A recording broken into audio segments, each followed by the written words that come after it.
Binaril at pinatay ang Philippine Eagle na ito sa Davao. Ito si Mangayon, healthy na eagle pero sadly siya'y namatay dahil siya ay binaril. Siya ay natagpuan ng isang soldier na duguan. May tama ng bala ang kanyang kaliwang pakpak.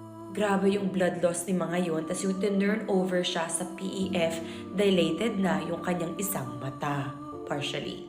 Sumuka si Mangayon habang trinatransport and while undergoing medical treatment.